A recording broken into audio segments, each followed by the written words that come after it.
In this video, we want to learn more about attacks and also digital forensic in Kubernetes environment. Uh, in this video, I will simulate an attack to see what attackers do, and then in the next video, I want to do disk forensic to understand what has happened in our environment. I've created a EKS cluster in AWS, and there is the Nginx pod there.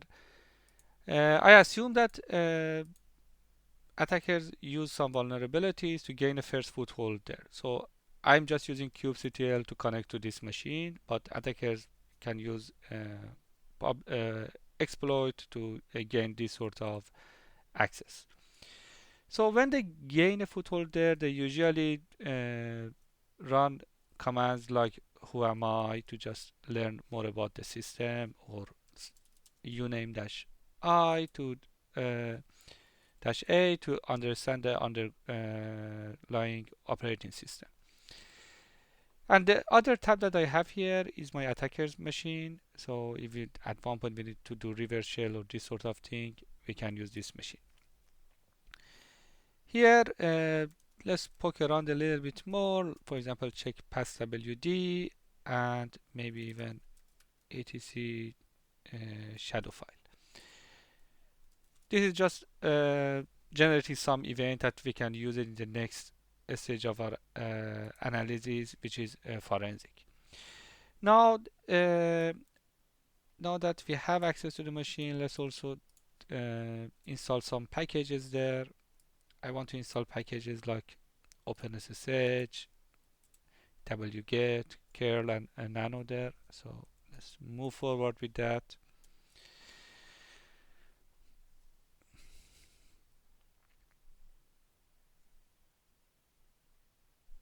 Okay, so we install these packages, and in my attacker's machine, I want to run a web server.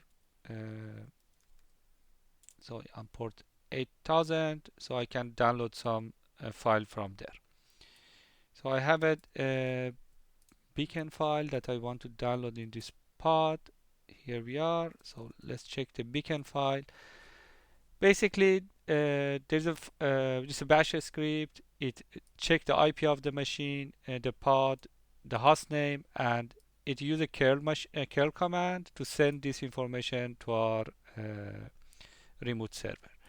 And as you can see here, it sends it to port 8082. So if I don't need this HTTP server anymore, so I use netcat to open this port on my attacker machine, and here I will change the access of this file to make it executable, and then I just execute it. So basically, it's a very simple beacon code that it's like a health check. So our attacker knows that okay, this pod is still running, and periodically, as you can see, there's a sleep command here that periodically runs this execute code function to just send this kind of beaconing to make sure that okay, this pod is still running in our environment. So let's run this. As you can see here, it sends a get request to us, and here we can see the name of the host name and also its IP address, public IP address, and we get that information constantly in our attacker's machine. So I'm gonna stop this. This is just for example, just an example. We can run it in the background, so this keeps running in the background, and in this way we know that the pod is still running from our attacker's machine. Okay, now we gain a foothold. We've done some reconnaissance on the machine. We want to see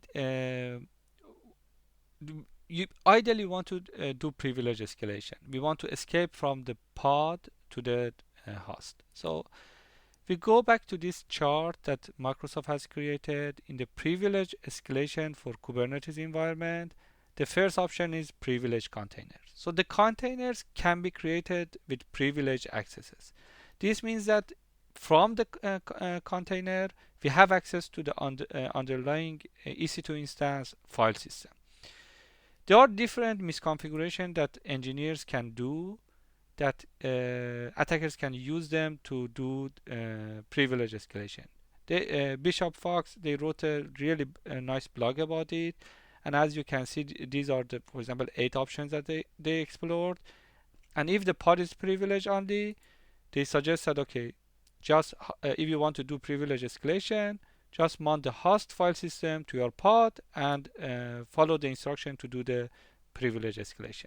So let's do that. Actually, I use fthis command to check the mounted devices to this machine. As you can see, the first one is 10 gigabyte, which is the file system of the EC2 instance. I'm gonna create a directory here in my pod, and then I'm gonna mount that device to this folder. Let's check this folder. Here we go. So we have all the file system of the EC2 instance in our pod. That's awesome. So what we can do, for example, here to do the privilege escalation, we can check the authorized SSH authorized keys of the host, and in that way, if we add our public key there, then we will be trusted and we can easily SSH to the host. So let's do that then. I have a public key that I'm gonna add it here.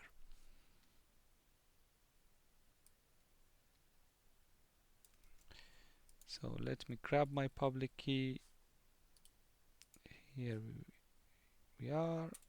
So okay, so we've added it. Now we have two options. If the EC2 instance or worker node is open to whole internet, we can simply use our attacker machine to connect that machine. So let's check this machine. This is the worker node that is running, and the IP address is this one, end with 214. So let's go here, see if we can connect to machine. It might have some IP ACL and stop this, but we can always try. Here we are. So as you can see here, we managed to do privilege escalation and connect to the EC2 instance from the attacker's machine.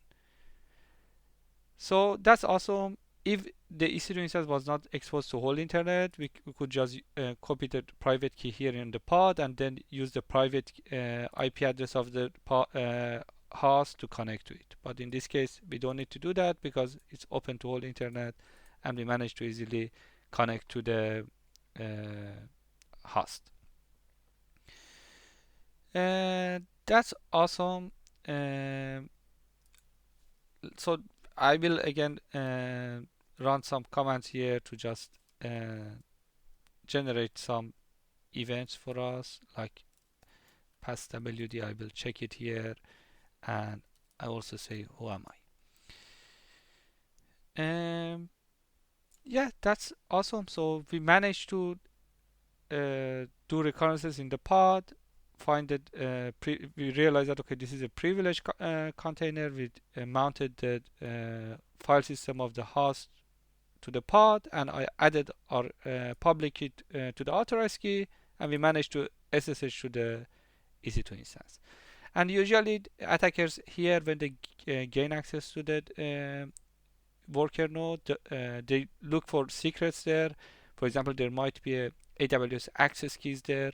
They use it to even do another privilege escalation to gain to take control of a whole AWS environment. For example, if the access key has access to AWS infrastructure to create EC2 instance, they use it to create new EC2 instance, and for example, they start to do mining there. So for now it's good. So we simulated an attack, and